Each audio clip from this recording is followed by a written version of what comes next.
শিক্ষার্থীরা, আজকের এই অর্থনীতি ক্লাসে সবাইকে স্বাগতম। আজকের এই ক্লাসে আমরা অর্থনীতি প্রথম পত্রের দ্বিতীয় অধ্যায় ভোক্তা ও উৎপাদকের আচরণ নিয়ে আলোচনা করব।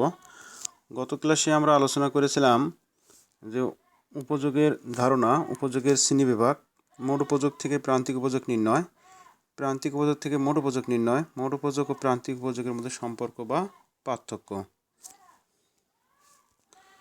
তো আজকের ক্লাসে আমরা আলোচনা করব উপযোগের পরিমাপ, ক্রমহ্রাসমান প্রান্তিক উপযোগ বিধি ও ক্রমহ্রাসমান প্রান্তিক উপযোগ বিধির সীমাবদ্ধতা। তো প্রথমেই আমরা আলোচনা করব যে উপযোগের পরিমাপ। উপযোগ পরিমাপের দুটি পদ্ধতি রয়েছে। শিক্ষার্থীরা, গত ক্লাসে আমরা আলোচনা করেছিলাম যে উপযোগ কি, সেটা আমরা সম্পর্কে বিস্তারিত আলোচনা করেছিলাম। আমরা দেখছিলাম যে কোনো দ্রব্যের অভাব পূরণ করার ক্ষমতাকে উপযোগ বলে, আর এই উপযোগ পরিমাপের একক হলো ইউটিল। এই উপযোগ পরিমাপের দুটি পদ্ধতি রয়েছে, একটি হলো সংখ্যাবাচক পরিমাপ পদ্ধতি, আর একটা হলো পর্যায়বাচক পরিমাপ পদ্ধতি। তো প্রথমে দেখি যে সংখ্যাবাচক পরিমাপ পদ্ধতি। উপযোগকে যখন সাধারণত 1, 2, 3 ইত্যাদি কার্ডিনাল সংখ্যা দ্বারা পরিমাপ করা হয় তখন তাকে সংখ্যাবাচক পরিমাপ পদ্ধতি বলে। এই সংখ্যাবাচক পরিমাপ পদ্ধতি সম্পর্কে ধারণা প্রদান করেন গোসেন, জেভন, ওয়ালরাস, মার্শাল।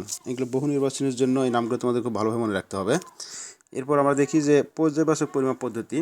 উপযোগকে যখন সাধারণত ফার্স্ট, সেকেন্ড, থার্ড বা 1, 2, 3 ইত্যাদি রোমান সংখ্যা দ্বারা বা অর্ডিনাল সংখ্যা দ্বারা পরিমাপ করা হয় তখন তাকে বলা হয় পর্যায়বাচক পরিমাপ পদ্ধতি।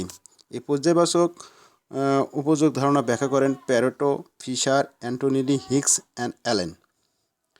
তাহলে আমরা দেখলাম যে উপযোগকে যখন সাধারণত 1, 2, 3 ইত্যাদি কার্ডিনাল সংখ্যা দ্বারা পরিমাপ করা হবে তখন তাকে সংখ্যাবাচক পরিমাপ পদ্ধতি বলে। আর উপযোগকে যখন সাধারণত ফার্স্ট, সেকেন্ড, থার্ড, 1, 2, 3 ইত্যাদি অর্ডিনাল সংখ্যা দ্বারা পরিমাপ করা হবে তখন তাকে পর্যায়বাচক পরিমাপ পদ্ধতি বলে। এখন আমরা আলোচনা করব যে ক্রমহ্রাসমান প্রান্তিক উপযোগ বিধি। প্রিয় শিক্ষার্থীরা, এটা খুবই গুরুত্বপূর্ণ একটি বিষয়। এটা সম্পর্কে তোমাদের খুব ভালো এবং স্পষ্ট ধারণা থাকতে হবে। তো প্রথমে আমরা দেখি যে ক্রমহ্রাসমান প্রান্তিক উপযোগ বিধি কী।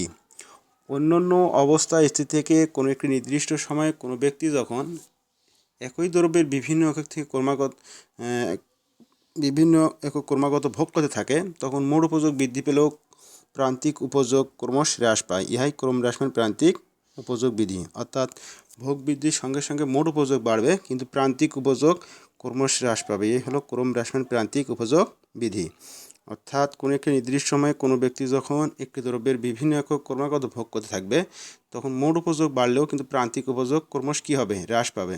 আর এই হচ্ছে ক্রমহ্রাসমান প্রান্তিক উপযোগ বিধি। এই সংখ্যাটা খুব ভালো করে তোমাদের মুখস্থ রাখতে হবে। এখন আমরা একটি গাণিতিক উদাহরণ দেখব। দেখো, এটা কুমিল্লা বোর্ড 2016 সালে এই প্রশ্নটি এসেছিল। উদ্দীপক দেওয়া আছে, দ্রব্যের একক ও মোট উপযোগ দেওয়া আছে। এখান থেকে আমাদের কি নির্ণয় করতে হবে? গ নম্বরে উপরোক্ত উদ্দীপকের আলোকে প্রান্তিক উপযোগ রেখা অঙ্কন করো। এখান থেকে প্রান্তিক উপযোগ রেখা অঙ্কন করতে হবে। দেখো, এখানে কিন্তু প্রান্তিক উপযোগ নেই, মোট উপযোগ দেওয়া আছে। তাহলে আমরা গত ক্লাসে শিখেছিলাম যে মোট উপযোগ থেকে কীভাবে প্রান্তিক উপযোগ নির্ণয় করা যায়। এখান থেকে আমাদের প্রথমে প্রান্তিক উপযোগ নির্ণয় করতে হবে, তারপরে প্রান্তিক উপযোগ রেখা অঙ্কন করতে হবে। আচ্ছা, এরপরে ঘ নম্বরে আছে উপরোক্ত উদ্দীপকে ক্রমহ্রাসমান প্রান্তিক উপযোগ বিধিটি কার্যকর কিনা তা ব্যাখ্যা করো। অর্থাৎ এই ক্রমহ্রাসমান প্রান্তিক উপযোগ বিধি কিছুক্ষণ আমরা দেখলাম যে দ্রব্যের বিভিন্ন একক ভোগ করতে থাকলে মোট উপযোগ বাড়ে কিন্তু প্রান্তিক উপযোগ হ্রাস পায়। এই ধরনের বিষয়টি যদি এখানে স্পষ্ট হয় বা এই ধরনের যে ক্রমহ্রাসমান প্রান্তিক উপযোগ বিধির যে বৈশিষ্ট্য বা সংখ্যাতে যে এর বৈশিষ্ট্যগুলো আমরা দেখলাম, যদি এটার সাথে মিলে যায় তাহলে আমরা বলতে পারবো যে ক্রমহ্রাসমান প্রান্তিক উপযোগ বিধি কার্যকর। তাহলে আমরা এখন এগুলোর সমাধান দেখব। প্রথমে আমরা দেখব সমাধান গ। তাহলে প্রথমে আমাদের কি করতে হবে? দ্রব্যের একক ও মোট উপযোগ দেওয়া আছে, এখান থেকে আমরা প্রান্তিক উপযোগ নির্ণয় করব। দেখো, গত ক্লাসে আমরা শিখেছিলাম প্রথম এককের ক্ষেত্রে মোট উপযোগ 10, তাহলে প্রান্তিক উপযোগও 10 হবে। দ্বিতীয় একের ক্ষেত্রে মোট উপযোগ 18, তাহলে প্রান্তিক উপযোগ কত হবে? 18 থেকে 10 বিয়োগ করলে আমরা পাবো কত? 8। আচ্ছা, তৃতীয়ের ক্ষেত্রে মোট উপযোগ 24, তাহলে প্রান্তিক উপযোগ হবে 6। কীভাবে? 24 থেকে যদি আমরা 18 বিয়োগ করি তাহলে পাবো আমরা 6। এরপর চতুর্থ এককের ক্ষেত্রে মোট উপযোগ হলো 28, তাহলে প্রান্তিক উপযোগ কত হবে? 28 থেকে 24 যদি আমরা বিয়োগ করি তাহলে পাবো 4। এরপর পঞ্চমের ক্ষেত্রে মোট উপযোগ 30, আর তাহলে প্রান্তিক উপযোগ হবে 30 থেকে 28 বিয়োগ করতে হবে, অর্থাৎ যে এককের ক্ষেত্রে আমরা প্রান্তিক উপযোগ নির্ণয় করব সেই ঘরের মোট উপযোগ থেকে তার পূর্বের ঘরের মোট উপযোগ আমরা বিয়োগ করব। তাহলে ষষ্ঠের ক্ষেত্রে কি হবে, 30 থেকে 30 বিয়োগ করলে পাবো আমরা 0। এরপর সপ্তমের ক্ষেত্রে আমরা কত পাবো, 28 থেকে যদি আমরা 30 বিয়োগ করি তবে পাবো -2। এভাবে আমরা প্রথমেই প্রান্তিক উপযোগ নির্ণয় করব। এখন আমরা এখান থেকে প্রান্তিক উপযোগ রেখা অঙ্কন করব। দেখো এখানে একটি চিত্র অঙ্কন করে দেখানো আছে। তোমরা প্রথমে কি একটি এক্স অক্ষ নেবে এবং একটি ওয়াই অক্ষ। যেহেতু এখানে ঋণাত্মক মান আছে তাহলে শূন্যের নিচে প্রথমে আমরা এখান থেকে এই রেখা অঙ্কন করার পরে নিচের দিকে একটু রেখাটা অঙ্কন করব, কারণ এখানে আমাদের ঋণাত্মক মান ব্যবহার করতে হবে। আমরা কি দেখলাম যে প্রথম একক ভোগে প্রান্তিক উপযোগ 10 যা এই বিন্দু দ্বারা দেখানো হয়েছে, দ্বিতীয় একক ভোগে প্রান্তিক উপযোগ 8 যা বি বিন্দু দ্বারা দেখানো হয়েছে, এরপর তৃতীয় একক ভোগে প্রান্তিক উপযোগ 6 যা সি বিন্দু দ্বারা দেখানো হয়েছে, চতুর্থ একক ভোগে প্রান্তিক উপযোগ 4 যা ডি বিন্দু দ্বারা দেখানো হয়েছে, পঞ্চম একক ভোগে প্রান্তিক উপযোগ 2 যা ই বিন্দু দ্বারা দেখানো হয়েছে, ষষ্ঠ একক ভোগে প্রান্তিক উপযোগ 0 যা এ বিন্দু দ্বারা দেখানো হয়েছে। এরপর ভোগ আরও বৃদ্ধি পেয়ে যখন সপ্তম একক ভোগ করে তখন প্রান্তিক উপযোগ ঋণাত্মক হয়, অর্থাৎ -2 হয়, যা জি বিন্দু দ্বারা দেখানো হয়েছে। আর A B C D E F G এই বিন্দুগুলো যদি আমরা যোগ করে দিই তাহলে আমরা যে রেখা পাবো সেটি হলো এমইউ বা প্রান্তিক উপযোগ রেখা। তাহলে এভাবে আমরা প্রান্তিক উপযোগ রেখা অঙ্কন করতে পারবো। দেখো আমি যে কথাগুলো বললাম সেগুলো এখানে বলা আছে, তোমরা একটু দেখে নেবে। চিত্রে দেখা যাচ্ছে দ্রব্যভোগের একক বৃদ্ধির সাথে সাথে প্রান্তিক উপযোগ ক্রমশ হ্রাস পায়, অর্থাৎ দ্রব্যের ভোগ বৃদ্ধির সঙ্গে সঙ্গে দেখো ভোগ বৃদ্ধি 1 2 3 4 5 6 এভাবে বৃদ্ধির সঙ্গে সঙ্গে প্রান্তিক উপযোগ ধীরে ধীরে কত হচ্ছে 10 8 6 4 2 0 -2 এভাবে কমতেছে। তাহলে কি ভোগ বৃদ্ধির সঙ্গে প্রান্তিক উপযোগ ক্রমশ হ্রাস পাচ্ছে। আর এর জন্য প্রান্তিক উপযোগ রেখা বাম থেকে ডান দিকে নিম্নগামী। এর জন্য কি প্রান্তিক উপযোগ রেখাটি কী হয়েছে, বাম থেকে ডান দিকে নিম্নগামী হয়েছে। আর এটাই হলো ক্রম হ্রাসমান প্রান্তিক উপযোগ বিধি। এখন আমরা দেখব সমাধান ঘ। এখানে বলা হয়েছে যে ক্রম হ্রাসমান প্রান্তিক উপযোগ বিধিটি কার্যকর কিনা তা আমরা এখন দেখব। তাহলে পূর্বের মতোই সূচিটি আমরা প্রথমে এখানে অঙ্কন করতে সূচিটি আগে দেখাতে হবে, অর্থাৎ দ্রব্যের একক, মোট উপযোগ, প্রান্তিক উপযোগ। গতে আমরা একটা প্রান্তিক উপযোগ নির্ণয় করেছি, এটাই শুধু এখানে আমাদের প্রথমে লিখতে হবে, তারপর এখান থেকে আমরা ব্যাখ্যা করব। দেখো এখানে দ্রব্যের একক 1 2 3 4 5 6 7 দ্রব্যের একক বাড়তেছে, মোট উপযোগ কিন্তু বৃদ্ধি পাচ্ছে, শেষে আসি কমছে।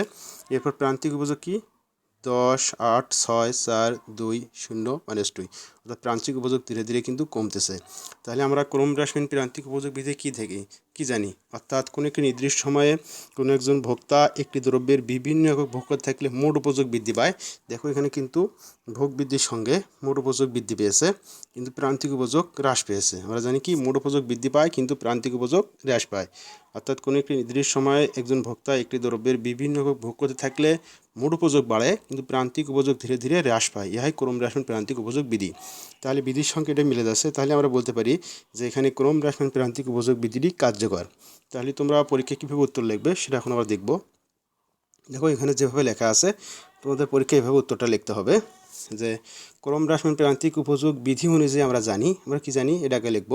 অন্য অন্য অবস্থা থেকে কোনো একটি নির্দিষ্ট সময়ে কোনো ব্যক্তি যখন একই দ্রব্যের বিভিন্ন একক ক্রমাগতভাবে ভোগ করতে থাকে তখন মোট উপযোগ বৃদ্ধি পেলেও প্রান্তিক উপযোগ ক্রমশ হ্রাস পায়। তাহলে প্রথমে আমরা বিধিটা বলে নিলাম, এখন আমরা এখানে মিলাবো। দেখো উপরের সূচি দেখা যাচ্ছে ভোক্তা দ্রব্যের প্রথম একক ভোগে 10, দ্বিতীয় একক থেকে 8, তৃতীয় একক থেকে 6, চতুর্থ একক থেকে 4, পঞ্চম একক থেকে 2, ষষ্ঠ একক থেকে 0 এবং সপ্তম একক থেকে -2 একক পরিমাণ প্রান্তিক উপযোগ লাভ করে। অর্থাৎ এখানে সূচি দেখে আমরা এটা বলবো। অর্থাৎ ভোগ বৃদ্ধির সাথে সাথে প্রান্তিক উপযোগ ক্রমে কমতে থাকে। তাই উপরের সূচির আলোকে বলা যায় দ্রব্য ভোগের একক বাড়ার সাথে সাথে মোট উপযোগ বৃদ্ধি পেলেও প্রান্তিক উপযোগ ক্রমশ হ্রাস পায়। অর্থাৎ সূচিতে যেটা আমরা দেখলাম সেটাই শুধু এখানে আমরা এইভাবে ব্যাখ্যা করব। তাহলে আমরা এখন বলতে পারি সুতরাং পরিশেষে বলা যায় উদ্দীপকে ক্রম হ্রাসমান প্রান্তিক উপযোগ বৃদ্ধিরই কার্যকর, কারণ ভোগ বৃদ্ধির সঙ্গে সঙ্গে মোট উপযোগ বাড়তেছে কিন্তু প্রান্তিক উপযোগ ধীরে ধীরে কমতেছে, এই জন্য এখানে ক্রম হ্রাসমান প্রান্তিক উপযোগ বিধি কার্যকর। তোমরা এইভাবে পরীক্ষার উত্তরটা লিখবে। শিক্ষার্থীরা আমরা প্রান্তিক উপযোগ রেখা অঙ্কন করা শিখলাম। এখন আমরা দেখব যে পরীক্ষায় যদি এরকম প্রশ্ন আসে যে এই সূচি থেকে কীভাবে মোট উপযোগ রেখা অঙ্কন করতে হয় সেটা আমরা এখন দেখব। দেখো এখানে একটি বোর্ডের প্রশ্ন সমাধান করার মাধ্যমে আমরা এই জিনিসটি শিখবো। তো ঢাকা বোর্ড 2019 সালে প্রশ্নটি এসেছিল যে শাহানা পেয়ারার খুব ভক্ত, পেয়ারা ভোগের ক্ষেত্রে তার মোট উপযোগ সূচি নিম্নরূপ। এখানে পেয়ারার একক মোট উপযোগ দেওয়া আছে। এখান থেকে আমাদের সমাধান করতে হবে কি, গ উদ্দীপকের তথ্যের ভিত্তিতে মোট উপযোগ রেখা অঙ্কন করো। এখান থেকে আমাদের মোট উপযোগ রেখা অঙ্কন করতে হবে, অর্থাৎ দ্রব্যের একক এবং মোট উপযোগ দেওয়া আছে। এখান থেকে সহজে আমরা একটি রেখা অঙ্কন করতে পারবো। এরপর ঘ নম্বরে বলা হয়েছে যে উদ্দীপকের আলোকে মোট উপযোগ ও প্রান্তিক উপযোগের মধ্যে সম্পর্ক বিশ্লেষণ করো। এক্ষেত্রে কিন্তু এখানে মোট উপযোগ দেওয়া আছে, এখানে তাহলে আমাদের আবার কি এখান থেকে প্রান্তিক উপযোগ আগে বের করতে হবে, তারপরে আমরা দেখব যে কী ধরনের সম্পর্ক আছে। তাহলে আমরা এখন সমাধান দেখি। প্রথমে আমরা দেখব যে সমাধান গ। তাহলে এইভাবে তোমরা লিখবে যে পেয়ারার একক মোট উপযোগ, উদ্দীপকে যা দেওয়া আছে তাই এখানে লিখলাম। এখান থেকে আমরা এখন রেখা অঙ্কন করব।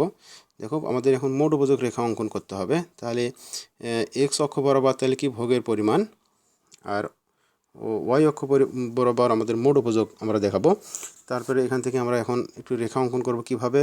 প্রথম একক ভোগে মোট উপযোগ কত, 8, যা এ বিন্দু দ্বারা দেখানো হয়েছে। দ্বিতীয় একক ভোগে মোট উপযোগ বৃদ্ধি পেয়ে কত হয়, 10, যা বি বিন্দু দ্বারা দেখানো হয়েছে। তৃতীয় একক ভেগে মোট উপযোগ আরও বৃদ্ধি পেয়ে কত হয়, 12, যা সি বিন্দু দ্বারা দেখানো হয়েছে। চতুর্থ একক ভেগে মোট উপযোগ কিন্তু স্থির থাকে, যা ডি বিন্দু দ্বারা দেখানো হয়েছে। আচ্ছা, এরপরে ভোগ বৃদ্ধির পরিমাণ আরও বৃদ্ধি পেয়ে পঞ্চম একক হলে সেক্ষেত্রে কিন্তু মোট উপযোগ কমে যায়, কত হয়, 10 হয়, যা ই বিন্দু দ্বারা দেখানো হয়েছে। তাহলে এখন যদি আমরা এ বি সি ডি ই এই বিন্দুগুলো যোগ করে দিই, তাহলে আমরা যে রেখা পাবো সেটি হলো টিউ বা মোট উপযোগ রেখা। তাহলে এভাবেই আমরা উদ্দীপক থেকে বা মোট উপযোগ সূচি থেকে একটি মোট উপযোগ রেখা অঙ্কন করতে পারবো। এখানে এই কথাগুলি বলা আছে।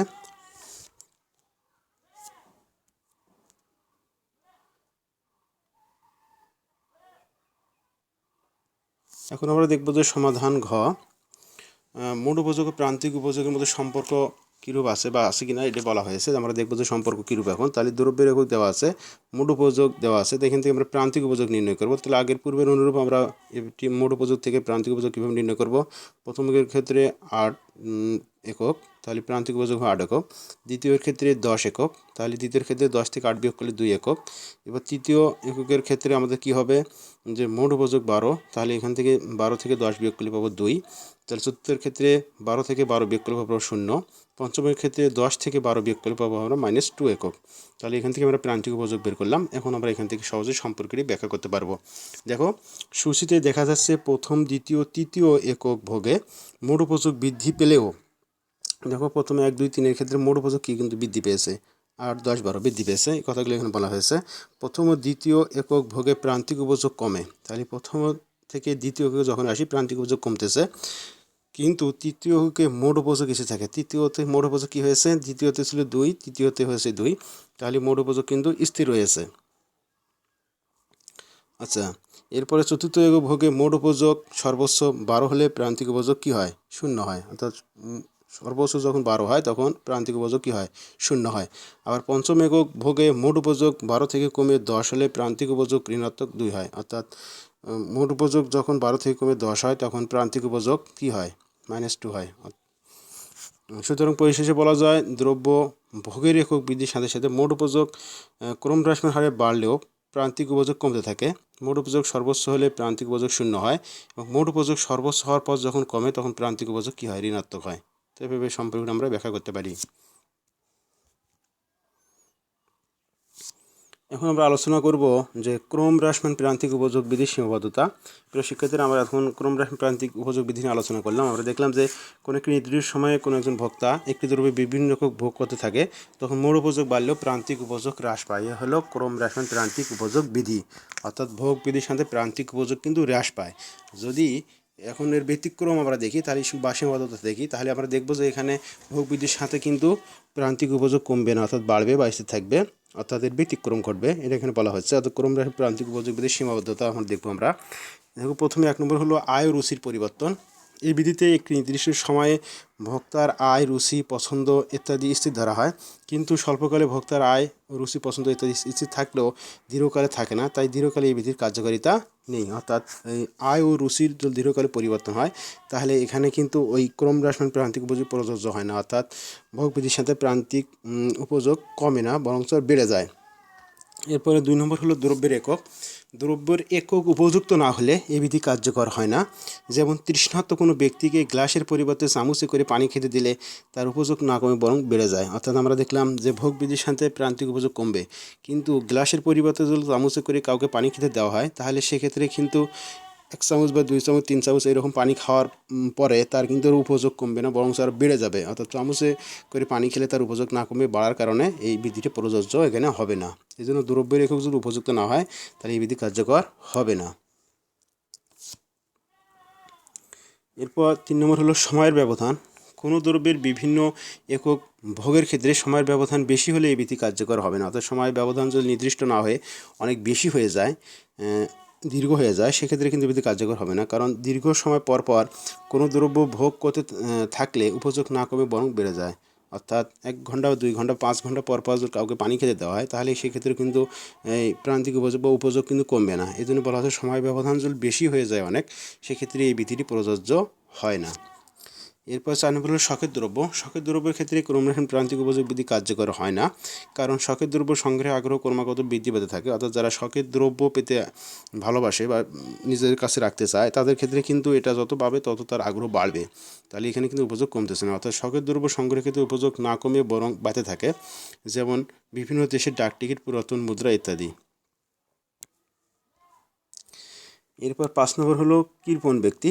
কৃপণ ব্যক্তির ক্ষেত্রে এই বিধি কার্যকর হয় না, কারণ কৃপণের অর্থের লোভের কোনো শেষ নেই। সে যত বেশি অর্থ উপার্জন করে অর্থের প্রতি তার আকাঙ্ক্ষা তত বৃদ্ধি পায়। এজন্য এই বিধিটি এখানে প্রযোজ্য হয় না। এরপর 6 নম্বর হলো দুষ্প্রাপ্য দ্রব্য। দুষ্প্রাপ্য দ্রব্যের বেলায় ক্রমহীন প্রান্তিক উপযোগ বিধি কার্যকর হয় না, কারণ দুষ্প্রাপ্য দ্রব্য প্রাপ্তির ক্ষেত্রে মানুষের আকাঙ্ক্ষা না কমে বরং বাড়ে। এই জন্য এই বিধিটি এখানে প্রযোজ্য হয় না। এরপর 7 নম্বর হলো ভোক্তার চরিত্র। ভোক্তা স্বাভাবিক চরিত্রের না হলে এই বিধি কার্যকর হবে না। যেমন একজন মাদকাসক্ত ব্যক্তির অনেক সিগারেট খেলেও অতিরিক্ত সিগারেট প্রতি আসক্তি হ্রাস পায় না, অর্থাৎ সিগারেট একটার পর একটা সিগারেট সে খেতে চায়, এক্ষেত্রে তার উপযোগ কিন্তু করতেছে না। এই জন্য বলা হচ্ছে ভোক্তা যদি স্বাভাবিক চরিত্রের না হয়ে থাকে সেক্ষেত্রে কিন্তু তার ক্ষেত্রে এই বিধি প্রযোজ্য হয় না। এরপর 8 নম্বর হলো ভোক্তার আবেগ। ভক্তদের আবেগের ফল ক্রমহ্রাসমান হয় না, অর্থাৎ ভক্তের আবেগের ক্ষেত্রে এই বিধি কার্যকর হয় না। যেমন বিখ্যাত গায়কের গান শুনতে বরাবরই ভালো লাগে, সেক্ষেত্রে কিন্তু এখানে উপযোগ কমতেছে না। এই জন্য উপযোগ বরং একটি গান শোনার পর আরও বেশি গান শোনার ইচ্ছা হচ্ছে, তাহলে এখানে ক্রমহ্রাসমান প্রান্তিক উপযোগ প্রযোজ্য হচ্ছে না। এরপরে 9 নম্বর হলো পরিপূরক ও পরিবর্তিত দ্রব্যের যোগান। পরিপূরক ও পরিবর্তিত দ্রব্যের যোগান বাড়লে দাম হ্রাস পেলে এই বিধি কার্যকর হয় না। এরপর 10 নম্বর হলো অনুকরণ প্রিয়তা। যারা অনুকরণ প্রিয় তাদের ক্ষেত্রে এই বিধি কার্যকর হয় না। যেমন কোনো এক ব্যক্তির দামি মোবাইল ফোন থাকা সত্ত্বেও যদি অনুকরণ প্রিয়তার কারণে আরও দামি মোবাইল ফোনের মালিক হতে চায় সেক্ষেত্রে উপযোগ না কমে বরঞ্চ বাড়ে, সেই ক্ষেত্রে বিধিটি প্রযোজ্য হয় না। শিক্ষার্থীরা, তাহলে আজকের ক্লাসে আমরা কি শিখলাম যে উপযোগের পরিমাপ। আমরা দেখলাম যে উপযোগ পরিমাপ দুটি পদ্ধতি রয়েছে, একটা হলো সংখ্যাবাচক পরিমাপ পদ্ধতি আর একটা হলো পর্যায়বাচক পরিমাপ পদ্ধতি। এরপর আমরা দেখলাম যে ক্রম হ্রাসমান প্রান্তিক উপযোগ বিধি। এখানে আমরা দেখলাম যে কোনো একটি নির্দিষ্ট সময়ে একজন ভোক্তা কোনো দ্রব্যে বিভিন্ন একক ভোগ করতে থাকলে মোট উপযোগ বাড়ে, কিন্তু প্রান্তিক উপযোগ ক্রমশ হ্রাস পায়। এ হলো ক্রম হ্রাসমান প্রান্তিক উপযোগ বিধি। এরপর আমরা আরও দেখলাম যে ক্রম হ্রাসমান প্রান্তিক উপযোগ বিধির সীমাবদ্ধতা। আগামী ক্লাসে আমরা আলোচনা করব যে অপেক্ষকের ধারণা, চলক ও ধ্রুবকের ধারণা, চলক ও ধ্রুবকের মধ্যে পার্থক্য, স্বাধীন চলক ও অধীন চলকের মধ্যে পার্থক্য ও অর্থনৈতিক চলক। আগামী ক্লাসে এই বিষয়গুলো নিয়ে আমরা আলোচনা করব ইনশাল্লাহ। প্রিয় শিক্ষার্থীরা, তাহলে আজকে এই পর্যন্তই, দেখা হবে ইনশাল্লাহ আগামী ক্লাসে।